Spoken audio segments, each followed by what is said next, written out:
Hey there, welcome to Whiskey and Wool. My name is Shannon and I am coming to you from northern New Jersey in the US. It is a beautiful but cold sunny day today. I think I woke up to temperatures about 12 degrees Fahrenheit this morning. It was so cold. I cranked the heat up and now it's nice and cozy inside. It's supposed to be a little warmer tomorrow, so which is cool. Anyway, I wanted to chat with you about the stuff I've been working on, my works in progress. I don't have any FOs, but before I get into my wool chat, I want to put in a little whiskey chat here. I've realized that I really love recording the whiskey chat later in the day when I can really, taste it with you and then sit back and relax and sip the rest of the glass instead of like trying to do a little taste now and then drinking the rest later. So that I'm going to insert a segment of me chatting about whiskey right now. I'll put the skip to page point if this is not your bag, like if you're really just here for the wool and you don't care about the whiskey chat, I'll tell you where to skip to. But whiskey chats are usually about 8 to 10 minutes, and yeah, I hope you enjoy, and I will check back with you soon. Hi there, I am here for your whiskey chat. I am drinking a sampler, this beautiful amber colored sampler that is Laphroig tenure, which looks like this when you see it on the shelf. It is a Scottish whiskey. The little sampler, if you're new here to the channel, little sampler is from my whiskey advent calendar that I just opened in December of 2019. And Laphroig is a distillery located in the Isle of Islay, Scotland, and it is known as the most extreme fishy and smoky and peaty whiskey. So with that in mind, I'm going to share with you, I'm sipping it in my Deanston dram that I got in Deanston when I went to visit their distillery, and I'm going to share with you the smells and tastes of Laphroig. So Laphroig is probably known as the one that has the strongest flavors. I tasted one, I'm not going to say this has it yet, but I tasted a Laphroig in the past that had a very strong oyster flavor. I don't think the tenure is supposed to.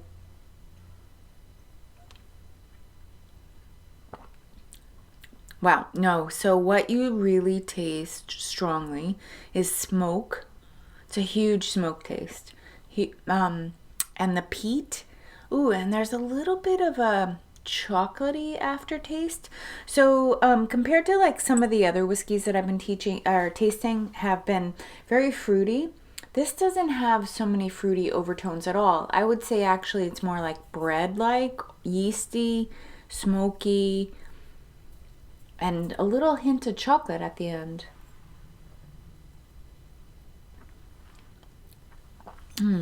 Wow. Okay. I don't know much about their process. I have not toured them. Oh, sorry, I have a hair in my mouth. Let me see. I don't know about their finishing, so I'm just going to click on I'm looking at their website right here. I clicked on processes, but I haven't gotten anything. Okay.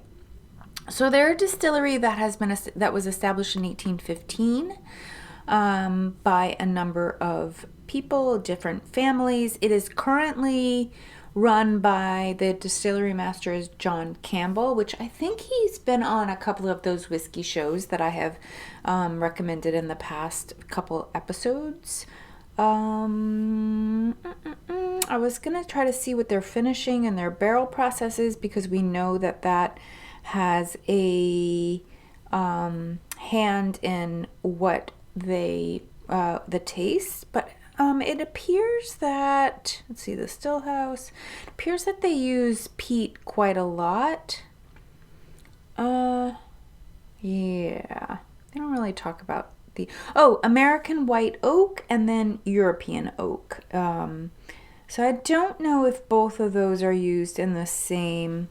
So remember that American oak adds this like creamy, buttery flavor to whiskey, where European oak is known more for the spiciness, like cinnamon, clove, and sometimes citrus. So apparently they use both, but it doesn't really say the process. I guess we'd have to tour the distillery to find out exactly how many years in each one. Wow, it's so good. There is a little bit of a fruit flavor, like I want to say it's citrus, which maybe I'm influenced by what I just read. But let me tell you what the experts say. So here I just clicked over to myfavoriteflavor.com.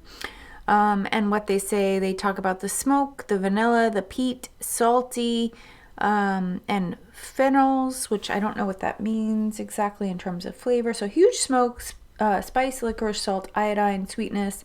Flavors are seaweed, vanilla, spices, cardamom, black pepper, lemon. Okay, so maybe that was the citrus, and pear. And then the finish is big and dry. Yeah. That's about all I can tell you. So Laphroig, I know when I was learning to appreciate whiskeys, that Laphroig was the flavor that was the most shocking. Like as I was tasting different whiskeys and getting to know them, I remember like really not liking Laphroig right away, but afterwards, like a couple weeks or so afterwards, I was really craving like a whiskey that had a big punch, and I feel like this is the whiskey that has the big punch. And when I talk to friends, they feel the same way. Like Laphroig is the one that has the biggest punch in terms of flavors. So if you want a liqueur or a liquor or a taste that has a huge punch and is flavorful, this is your whiskey. So this is, I guess what I'm trying to say is that it's an acquired taste and that it's something that not everyone will like right out of the bottle. Do put your couple drops of water in to just bloom it and open up the flavors. And also you can try pouring it and letting it sit before you start tasting. That will also sort of make the flavors blend and mellow. But anyway, happy tasting and happy drinking and happy weekend. Bye. Hi, so you're back. Let me get into my wool chat. Today I have some knitting to share with you as well as some spinning to share with you. And I have a couple new acquisitions. I hope I brought them over. I think I did, yeah. So I can show you those to you as well. Okay, but let me start with first. I am wearing the Achikochi by Erie. She is a Japanese knitwear designer. Achikochi, turns out it means this way, that way, and the arrows all go, you know, this way and that way on the yoke. I talked all about this sweater in my last episode, which I will put on screen, the episode number, if you want to know about, if you're a new viewer and you want to know about this sweater. I forgot to say welcome new viewers and welcome back returning viewers. So yeah, so that's what I am wearing, and without further delay, let me get into the whips, the knitting garments I've been working on. So you can see that Martha is wearing a I hope you recognize that this is a version of the Saucy Suri bomber jacket that is my own design. I have the other finished one out right here. So this is my second knit. I'm knitting it along with testers of this really awesome melted, or so I use Qing Fibre, which is her baby Suri silk and wool, superwash wool. Oh, sorry, I also have like some really beautiful sunlight coming in over there, but it's, yeah, it just is making things wash out in the mid zone. So I'm going to try to avoid that mid zone. Maybe I should close it. But the lighting on me and Martha is beautiful as long as we don't lean forward. So let me just try to stay back here. Yeah, so I use Qing Fibre, baby Suri, her baby Suri blend, which many independent dyers, indie dyers are doing a baby Suri blend these days. It generally is a percentage, mostly Suri baby alpaca mixed with silk and superwash merino. It's a lovely cozy blend. I think that most indie dyers are qualifying it as a fingering weight, but for me, it knit up in a DK weight gauge. So that this sweater knits very quickly. It's you could see on Martha, it's slightly cropped. It hits at your high hip bone or maybe just below, depending on your height. Of course, it's adjustable as you knit it. It's top down, so you could do whatever you want. The bomber jacket pattern has its own video, which you can watch, so I'm not going to spend too much time talking about the pattern. Instead, I just wanted to share with you that I have been working on a second version. Well, I shouldn't say version, it's just a second knit through. I'm just knitting along with my testers, mostly because this color, this paler, more neutral color, this is the Qing Fibre Oyster, color Oyster. I love it with these little pops of these bright green, which I don't think you can see, but I'm going to show you a skein. So you see those pops of like that bright green? It's so gorgeous. Like you can't see it when you're looking back, but there's like a pop right there. I mean, it's all over the place. It's this neon bright green. You can see it there. That just pops through it. So pretty. I'll put a picture in too. I took some still photos, which I think do a little bit better job of showing you the knit fabric up close. So yeah, so again, Qing Fibre's Melted Baby Suri is what she calls it. This is her label, her ball band. Very hard to read for old eyes. So she's a UK-based dyer. Colorway is Oyster. You can see the content there. I think you can. 65% baby Suri alpaca. Can't read the rest. 25% superwash merino and 10% silk. So there you have it. The contrast color is this right here. This is just some sock yarn. This happens to be an MCN blend, which I was a little nervous about using because on my first one, I just used a regular old sock yarn. But it turns out this MCN is super nice. Like I really loved knitting with it. It is the one that I have that I just showed you is Fuse Fiber Company. And there you go. There's her, that's the colorway and the MCN content, so 80-10-10. It's a beautiful tonal purple. So I went with a tonal waistband color because I used a speckled main color, but you could also do the reverse, which could be fun. I wanted to do a lighter color, as I was saying before, because it photographs better. So my photographs for the pattern, I'm intending to use this garment instead of the bright pink one, just because I think the bright pink has a tendency, because it's such keyed up colors. I mean, I love it, but since it's so keyed up, it has a tendency to blow out the camera lens, so, which you can see there. I might have to close that shade, so we'll see. We'll see what happens. So yeah, this is coming along. You can see that I'm working on the sleeve. It's a drop shoulder, so the sleeve knits very quickly. I don't have to knit it for very long. So I expect that I'll have this done by my next episode. Well, I absolutely should have it done by my next episode, only because I'm planning to publish the pattern around March 1. I'm just waiting on a couple testers to get a little farther. I want testers to get to the point where they're setting the zipper. So if they can make it through that, and then I can publish.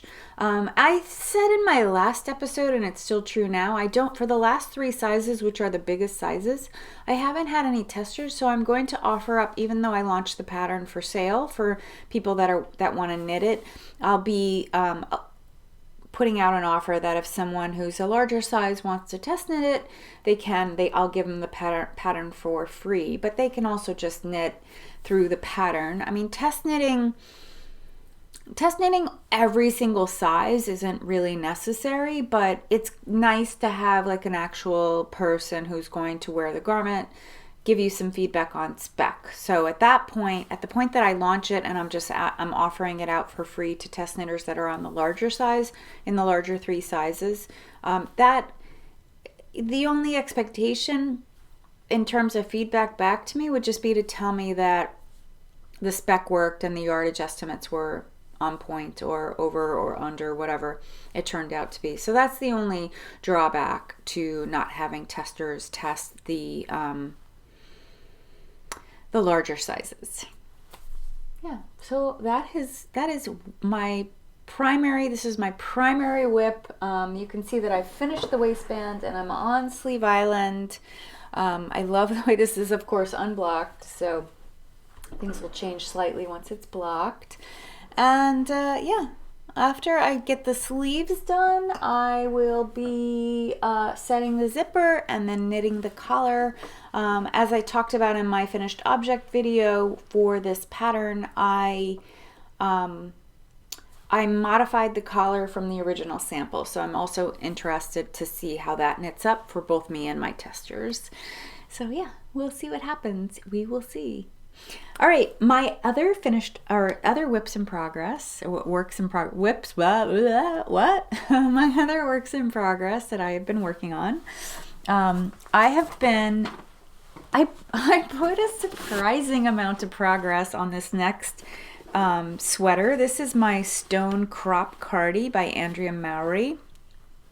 And I am knitting it out of Uschitita minimalist, which is a non-superwash blend, and the Spincycle yarn that it calls for. So let me show you here. Yeah, so I made it to the where I split for the sleeves, so I'm pretty pleased with that. I really love the way this Spincycle yarn, it's like so magical in the way that it changes colors. I don't know if I'm going to be able to show you with the glare. Okay, I think that's pretty good. The camera isn't picking up the green in its most gorgeous shade, so this is probably more accurate. So I was so surprised that I made it to the sleeve because this sweater, I'm going to pop a picture in here of Andrea Mowry's pattern image. It is all over color work, and if you're not doing color work, you're knitting in texture. So I expected this to take me a very long time. I did not think I would make it to the sleeve split so quickly, but I was really anxious to get to the red portion of the skein of the Spincycle yarn that I was using. So I guess it just made me do one more row, one more row, one more row, right? I mean, I'm surprised at how slow actually you go through the Spincycle colors. I mean, I guess there's a whole lot of yardage. I mean, you can see there I've knitted some red, but there's still a whole lot more left. So I guess each color section has a lot more yardage than I thought. But I am loving this. I am loving the yarn, both the Spincycle and the Uschitita. This beautiful shade of like a turquoisey green. I think that's probably more accurate. It's kind of a high intensity green. It does have a tonal quality, which maybe you could see there. So you can see like it's like kind of a heathered tonal quality to the color. So it's like some parts of it are very keyed up and deep, and other parts are a little paler. Let me show you the label. So this is Uschitita.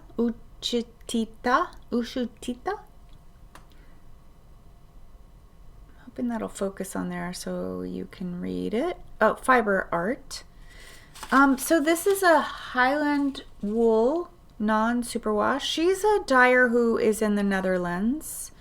But when you're doing so I told you this was a cardigan, but when you're doing a cardigan where you're going to be steeking, also known as cutting, the front of your work to open it up and then have the knit bands overlap in the front.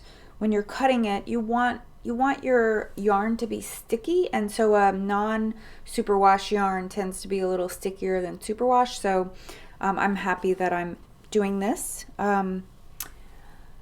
I forgot to say last time I talked to you about the progress that I was making. I think last time I only had about the first 2 or 3 inches done.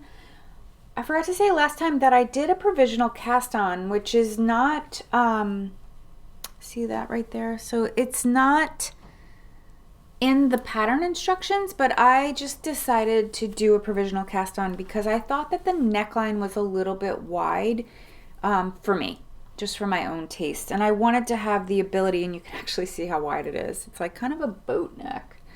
I was going to throw it on Martha. Maybe next time I'll have this one on Martha so you can see what I'm talking about, because I don't think I'm going to be done with this by the next time. I'll be lucky if I'm at the bottom of the body next time. But I thought the neck was a little wide, and I thought by doing a provisional it would give me opportunity to adjust the neck and maybe borrowing some of the short row shaping that Andrea Mowry put into her throwback sweater for this particular neckline, because it is quite wide and sort of boat-like, like sort of that wide boat, like kind of like this one is too. Like you can see I have a t-shirt on underneath, and you can see the straps. I think it might be worse than this. Like I don't know, but I thought this was going to be worse than it actually is as well. The second thing about doing a provisional cast on when you're doing a sweater that you're planning to steek is that by doing a provisional cast on, you don't have to cut through the rib. So I'll be able to, because rib, if you're doing a rib stitch, you're knitting and purling every other stitch. So it doesn't make a difference if you have to turn that work and knit it on the other side.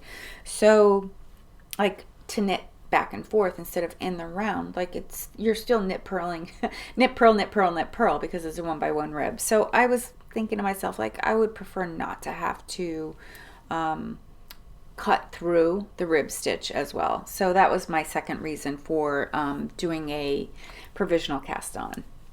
And provisional cast on, if you're not familiar, you just do a crochet chain, and then in the crochet chain you you cast on into the provisional chain, and then afterwards you can see, like, I've got my live stitch being held by this pattern marker or stitch marker. What I'll do is I'll pull the stitch marker out and pull the strand, and then it'll just come undone, and as it comes undone I'll pick up each stitch with a needle. Okay, well, that's my Stonecrop Cardi. That got some love this past couple weeks.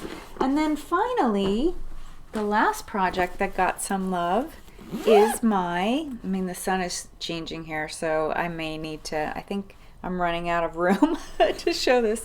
The last thing that got a lot of attention and love, and I'm sorry I'm in the middle of a row, is the throw that I have been working on. This is just like a basic 1x1 rib recipe that is knit on very large needles. These are US size 15, or I think they're 20 millimeter, maybe 10 millimeter. I can't remember, and I don't have my glasses, so I really am having a hard time reading it. Wait, maybe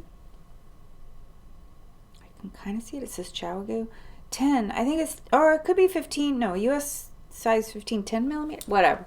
I'm putting it on screen right here so that we're not all in the dark about it. So this is a throw out of some beautiful merino and stellina handspun. This is my very first handspun project. I ordered, I don't even know, I want to say it was like 12 ounces of fleece, and then I spun it into I did 2-ply, but they ended up, because this was sort of the hand spun that I was learning how to spin on, I had some very thick, and then as I progressed through the hand spinning techniques, it got thinner and thinner. I got thinner and thinner. Like, I just got better at spinning. So the quality of the spin of this hand spun yarn throughout this project changed. So it got better and better, stronger and stronger. So what I am doing is that I am holding 2 strands together. I have, it's going to be very wide. So rib fabric. So the reason why, so this is probably the 3rd or 4th throw that I've knit just doing this recipe where it's a 1x1 rib. The nice thing about the 1x1 rib is that it's a reversible stitch. So it looks the same on both sides, which is what I wanted. So you can either do a rib stitch or you can do a garter stitch. Those look the same on both sides. And that was important to me for this throw. Like I wanted to be able to have it like sort of falling or draping on itself, and it looked the same. I am also knitting it with 2 strands held together. I forget how many yards I ended up with this whole spin project. I think I ended up with over 1,000 yards. And I would guesstimate, I'd say like I probably knit a little less than half, and it's quite long. It's probably I'd say about 30 inches, maybe a little less, maybe like in the upper 20s. So I think I've knit a little less than half of the yarn, so I'm probably going to end up with at least a 60-inch throw in length, and in width, once I block it, it will be wider than it looks. It's probably going to be, you know, pretty wide. Yeah, so I've just been plugging away on it. It's an absolute mindless knit because it's just knit one, purl one for the whole entire thing. It's super sparkly and beautiful, and I don't have any immediate plans for it. I'm glad that I decided to do a throw with this yarn. Like I decided after I spun a couple skeins of this that it was a little too sparkly for me to knit into a sweater. Like I just knew I would never wear it, but I love this. It's so fun to spin sparkly yarn. I know I've said, like, if you're a long-time viewer, if you've been watching me for several months or a year or more, like before I started my spinning odyssey, I said over and over, I'm not a sparkle girl. Like, I really don't like sparkle. Like, I'm not into sparkle stuff. But I have to say, like, spinning sparkle is so fun, and I'm so attracted to fiber that has sparkle in it. But this particular fiber is really sparkly. Like there's a lot of stellina. Like you can see it in every single stitch, every single row. So I knew after I made a skein or two that I wasn't going to make a sweater out of it, and so I knew it had to be some sort of home furnishings or else I was just going to sell it. But I'm happy that I did this because this is a good record of my own spinning progress. So this may be done by the next time you see me, or maybe the time after that. I just wanted to share with you my progress. Last time I talked to you about my Like a Cloud cardigan, which is a Hohi Locatelli pattern, which I'll flash on screen right here. That sweater I've been doing what I said last time, that I find it such a slog. Like it's such a slog to knit because it takes like 7 or 8 rows to make an inch, and it's just you knit and you're not making much progress, so that makes it really hard to make myself knit on it, especially when I have other exciting things to knit on, like things where you actually get to see the progress happening, like the Stonecrop cardigan and even this. Like this just knits so quickly because, like I said, this Suri blend knits like a DK for me, like in terms of the gauge and stuff. So yeah, Like a Cloud, I have made some progress, but I'm not going to show you. I decided that I wasn't going to show it again on the channel until I get to the point where I am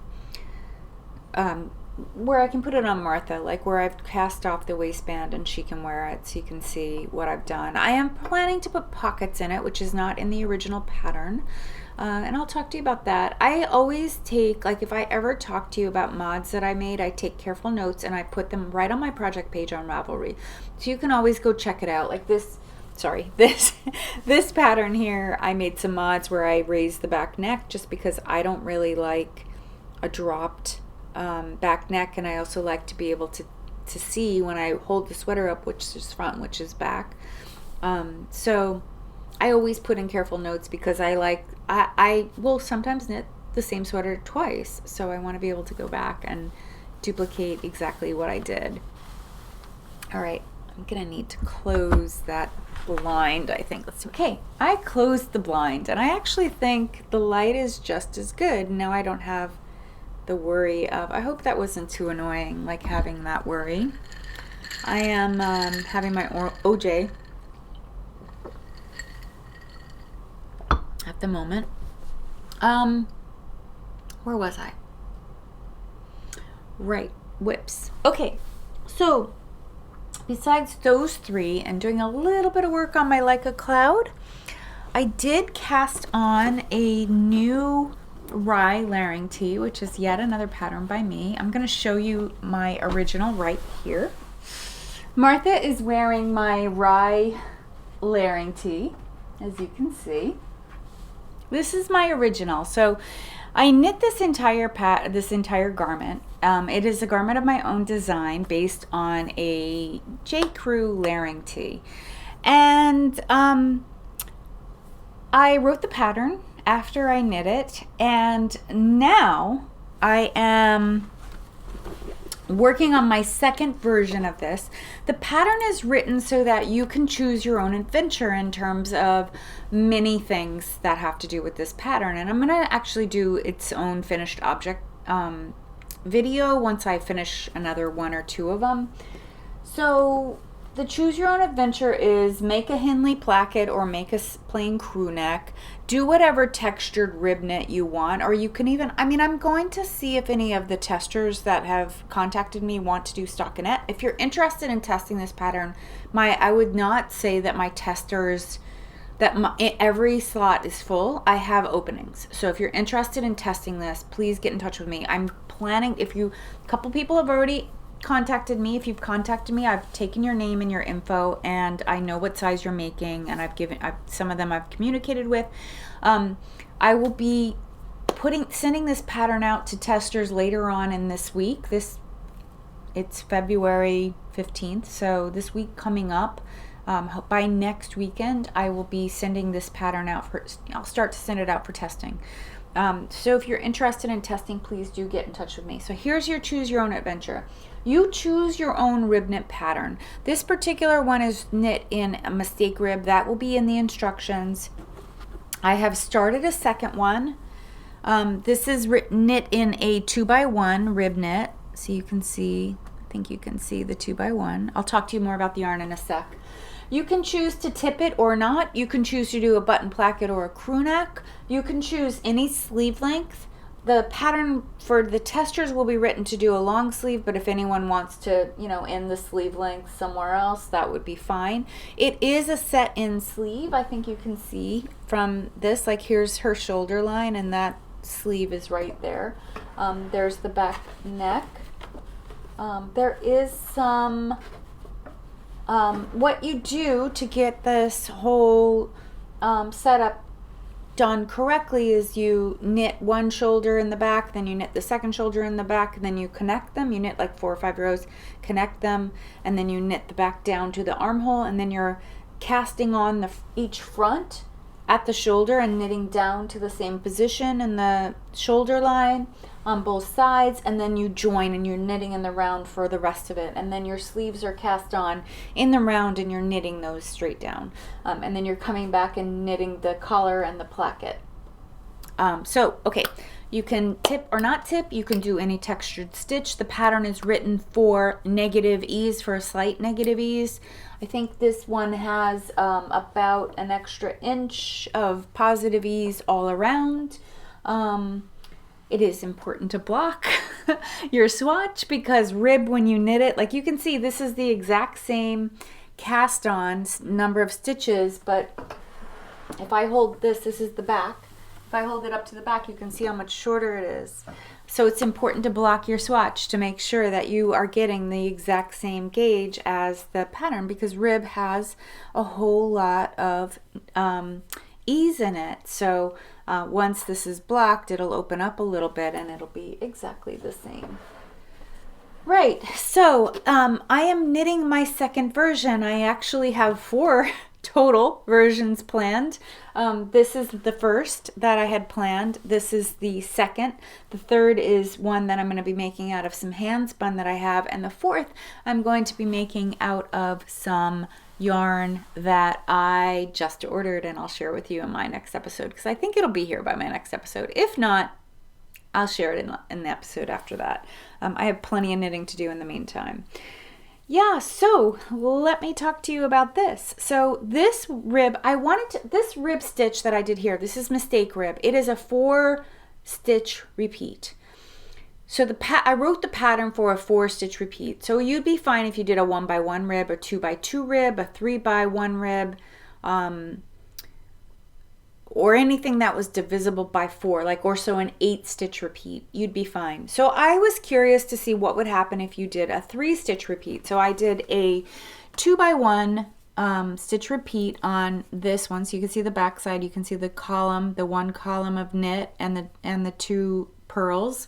And then on the front side, you can see the 2 columns of knit and the 1 purl. I wanted to see how a 3-stitch would work in the pattern, and just, you know, following along. And I put notes in case your pattern is not divisible by 2 or 4 or 8. So I put some notes in for modifications for in case you choose a rib knit pattern like I did, like a 2x1, something that's divisible by 3 or even 6. So maybe you want to do a 3x3 rib stitch or something like that. So I just wanted to pilot that and just see how that would work out, and see if the mods that I wrote in, the notes on how to adjust the stitch count to suit your chosen rib stitch pattern, work. So that's what that's about. Yeah, so I have so far just cast on the back. I'm working my way down. One thing that I did on the pattern, though you have a choice when you're knitting, I knit, you do these short rows for to shape your back neck or your back shoulder. And I chose to do those in a standard stockinette stitch, and then start the rib afterward. And you really don't see that because that's going to be like sitting up here on the top of your shoulder, so people won't really notice. This guy is done exactly the same way. You can't see it because she's too tall. But if I were to take it off, you'd see that I did the first section of exactly the same of the shoulder in the front and in the back in just a plain stockinette stitch. Of course, if you're I'm testing this pattern, so I'm trying to keep in mind like how the increases are going and the wraps and turns and how all of that is working. But for the casual knitter who's a little savvy about how stitch patterns work, it might be fine. Like, especially if you're doing like a 1x1 or a 2x2, like something that's pretty rote, you can probably easily start that right off the bat. So if that little like stockinette section bothers you, you can certainly modify the pattern. Well, I've written the pattern so that you can start the rib stitch right away, or you can choose to start it after you've done this short row shaping. What else can I tell you about this? Oh, so this one is also going to be a color blocked version. So you can choose to do some stripes if you wanted to. You can do anything you want to the fabric, of course, like every pattern. But I'm going to be everything that I do and that my testers do, assuming that my testers share with me what they've done, I will be putting right into the pattern instructions. So you'll get some options. So the entire recipe will be there for the sweater, and then at the bottom there'll be options. So you'll get the instructions for how to do a mistake rib pattern, which is what this one is. You'll have the instructions for the 2x1 rib here that I have. You will have instructions for the tipping. You will have instructions for the color blocking that you're going to see with this sweater. So this sweater, what I am planning to do, I am knitting the top portion, so about to the point where there's a point where you do armhole shaping. So down to the point where you do the armhole shaping, it will be this solid gray color. And then after that, I'm going to be mostly the majority of the sweater will be this speckle color, this like variegated blue-green color. So just so you can see those two together, that's what they look like. These are Plucky Knitter. I think they're considered sport weight. Let me pull out the tag. This is, so it's Plucky Knitter, and it is Primo Sport, which is a merino cashmere, superwash merino cashmere nylon blend. This ball band is from the green, which is an Aunt Bootsie color, which I don't know what that's a reference to. The gray is Full Steam Ahead. I got the gray actually in a D-stash. So I had bought the gray in a D-stash, and I think I had planned to use it for something else, and I ended up not using it for that, whatever that something else was. So then at Vogue Knitting Live in 2019, January 2019, I went looking for a color that would go well with this, because I only bought 2 skeins of this. That was all the person had that was destashing. So I wanted a color that would go well with it so I could put it together into a full sweater. And I'm pretty sure I have way more yarn than I need, but who cares? Like, it's better to have more than you need than less.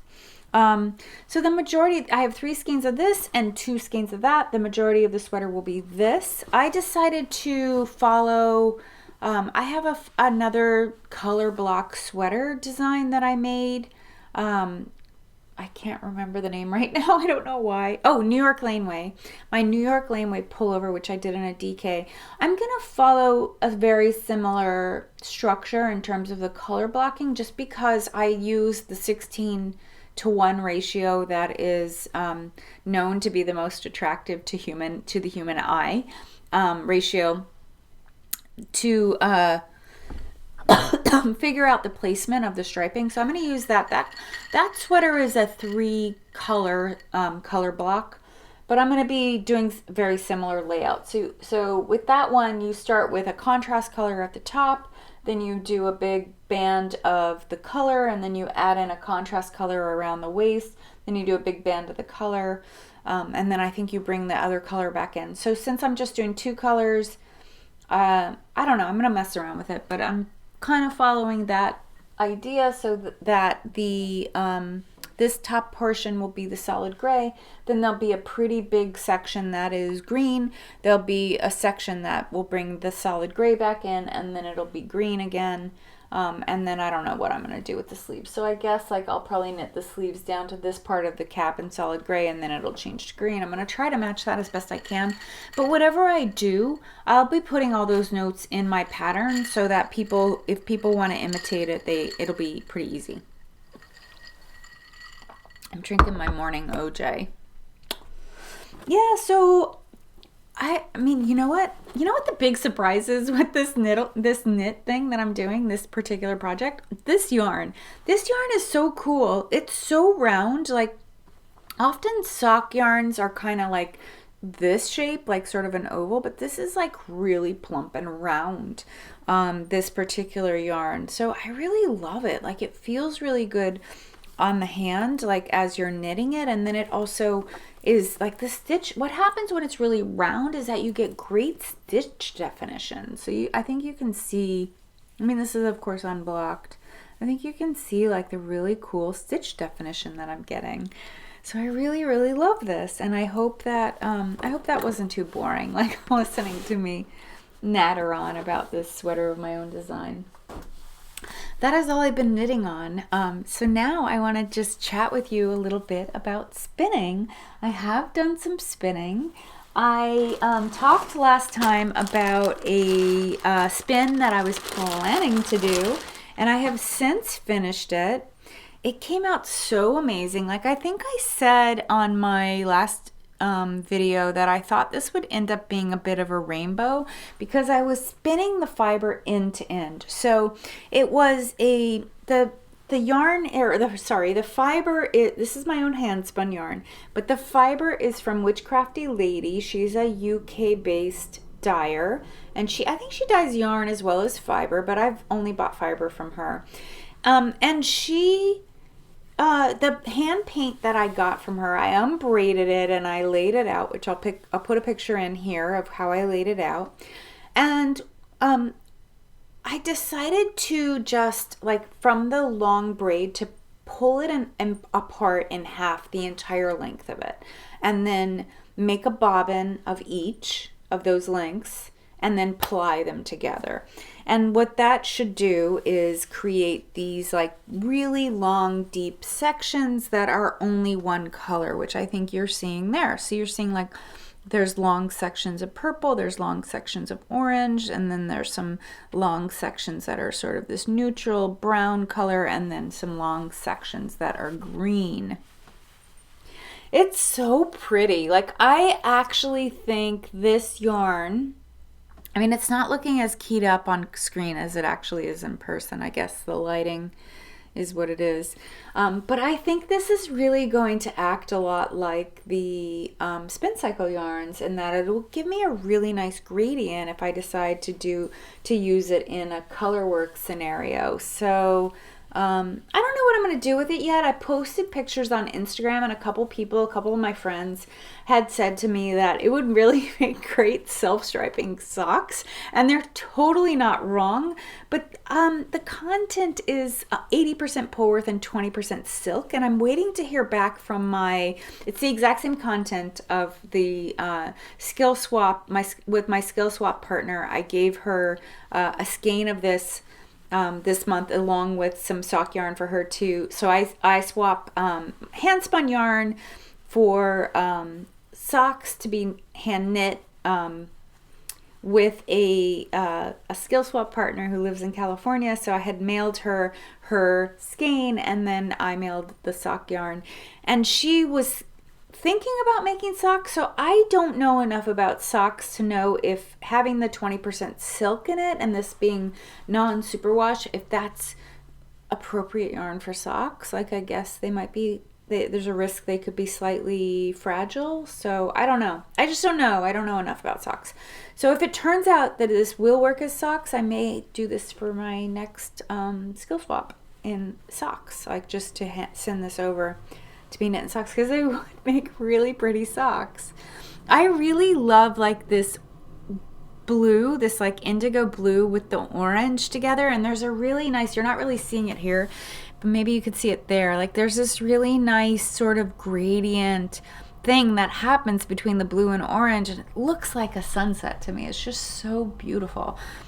So yeah, I think that would be cool. But if not, for socks, I will use this. This is, I ended up spinning up a fingering weight. I'll use this for like some color work in a yoke scenario or something. Like, this is the new hand spun. It's the new Spincycle.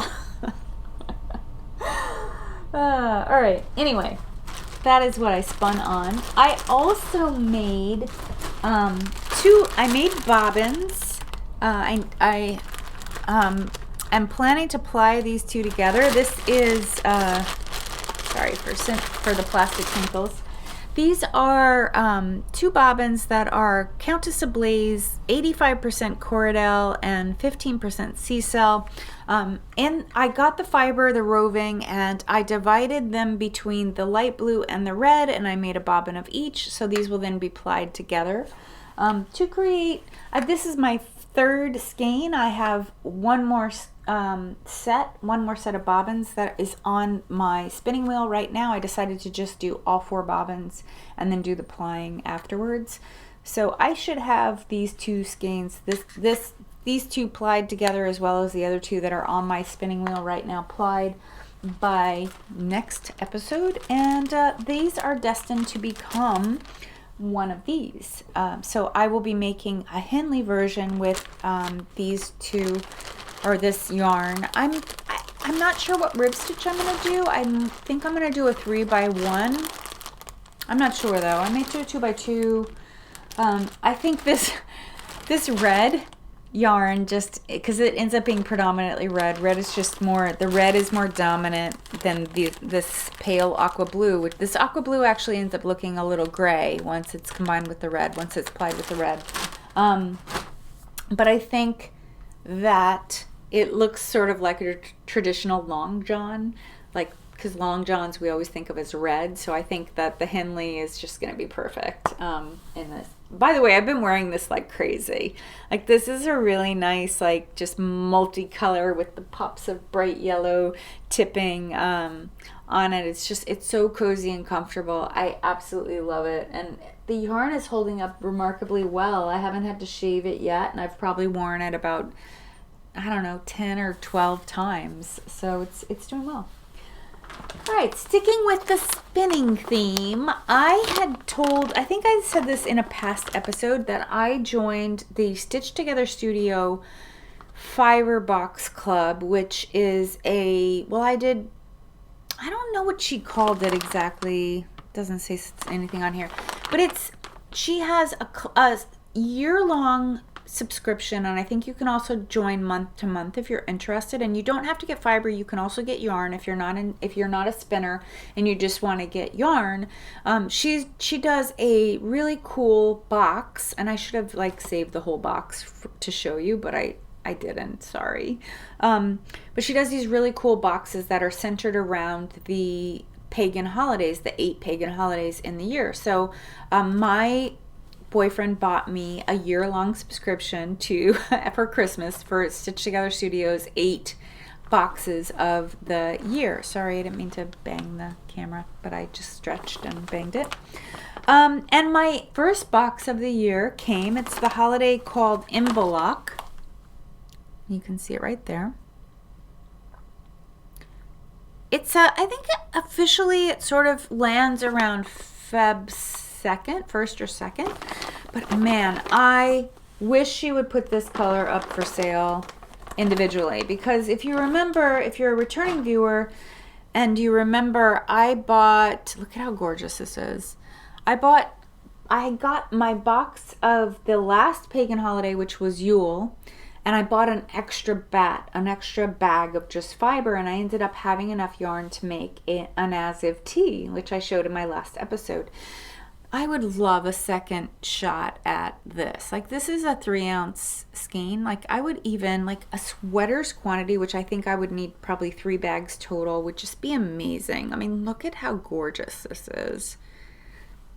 I love it. It's like a black base with some neon pops of green and orange and teal blue. And then on top of that, she gave us 2 bags of locks, like these curly locks. Wait, let me see if you can see on, I think you can see them, right? So I have the brown curly locks and the green, the deep green.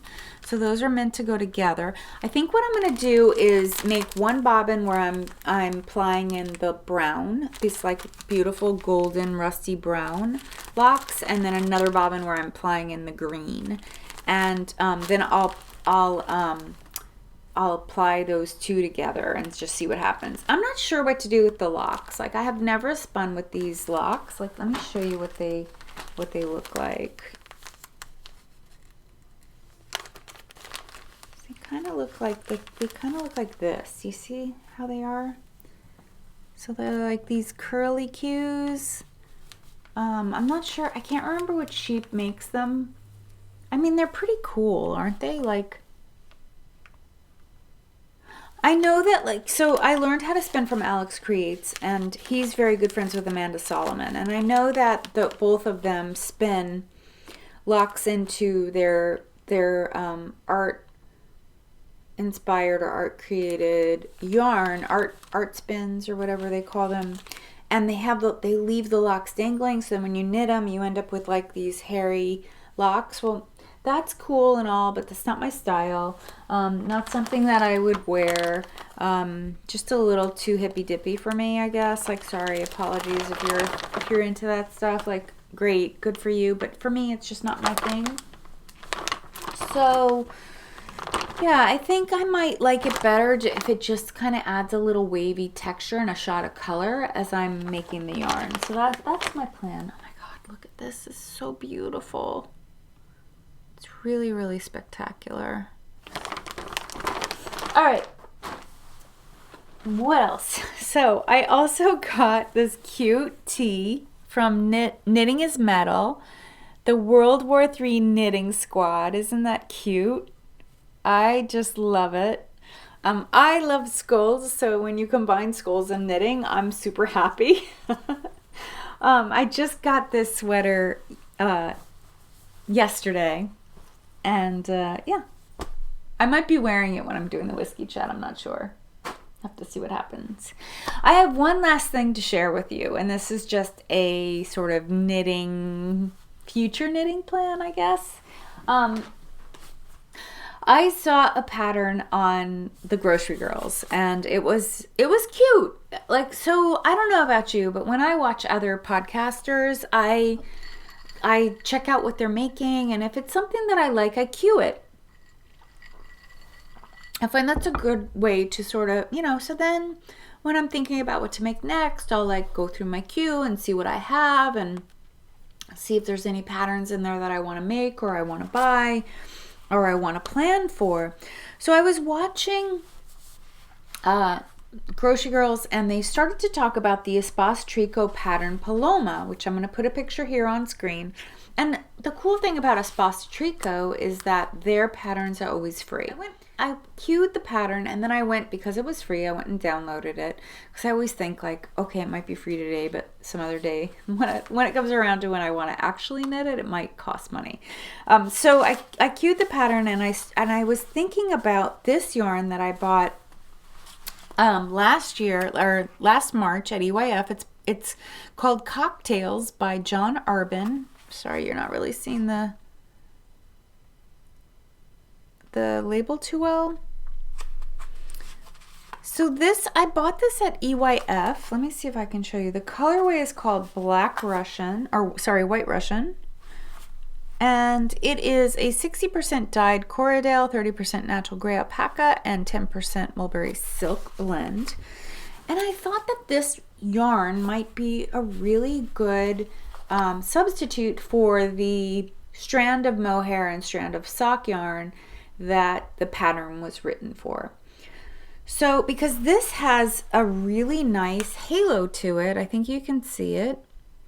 And I'm not crazy about that I've yet to make a mohair, hold a strand of mohair along with another strand of yarn sweater, because the camelid fiber group, like alpaca, mohair, camel, I forget what else is in there, like those hoofed animal, like not sheep, not wool, those yarns tend to be a little warmer. Like they tend to be, like I get overheated pretty easily, where wool is super breathable.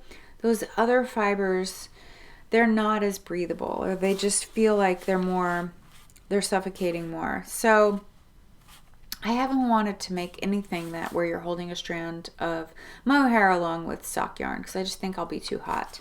But this, I thought, this is a sport weight yarn, and I mean, that's what John Arbin categorized it as. I actually think it's not that far off. I would categorize it as maybe a heavy fingering, especially now that I've made a swatch. So let me show you my swatch.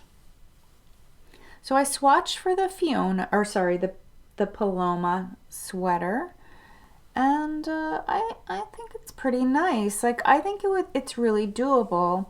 The one thing that I noticed, like, so the pattern's written for size 7, so I swatched it. I'm a loose knitter, so I swatched it on a 6, and then I swatched on a 5, and I think I like the 5 fabric best, which I was just like, oh my goodness. This is knit on a 5. The bomber jacket's knit on a 5. Like, I'm always knitting on a 5. And my size 5 needles are kind of tapped out, so I'm going to have to buy new needles if I really want to cast this on. But I think that the 5 is the best.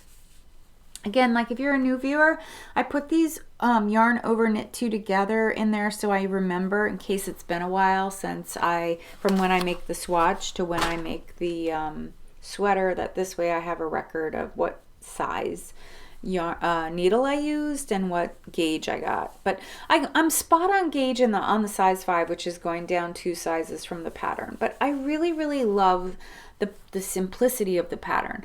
I don't think I would like a mohair yarn on my neck because it is a turtleneck, but I think that like that simple, there's like a understated elegance to Espace Tricot's knit patterns. So, and I think that this sweater it's got a lot of positive ease. So it has like 10, I think they recommend 10 or 12 inches of positive ease across the chest, and it's very drapey. I mean, both those women are really, really skinny and have no chest. So I have a massive chest. Like my cup size is huge.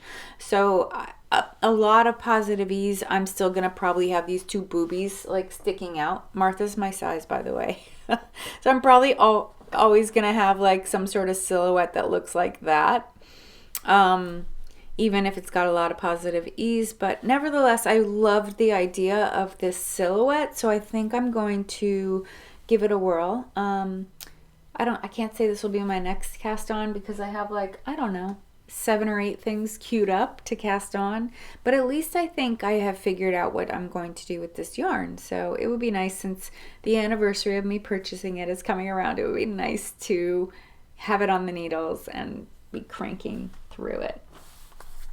Anyway, that is my show for today. I hope you enjoyed. Thank you so much for spending time with me, and thank you so much for watching my channel. Please hit subscribe if you're interested in learning more or watching me more, and at least hit the thumbs up button if you liked this, because that helps my little channel get out there in front of other people and it'll help it grow and attract new viewers.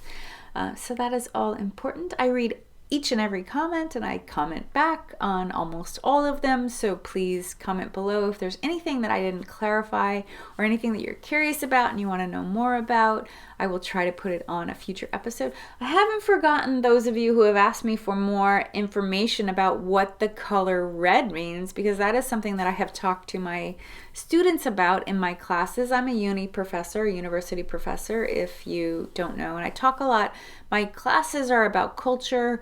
I teach a class on feminism, and I teach a class about appearance and the why we wear what we wear kind of thing, as well as interpersonal relations. So that's my class content.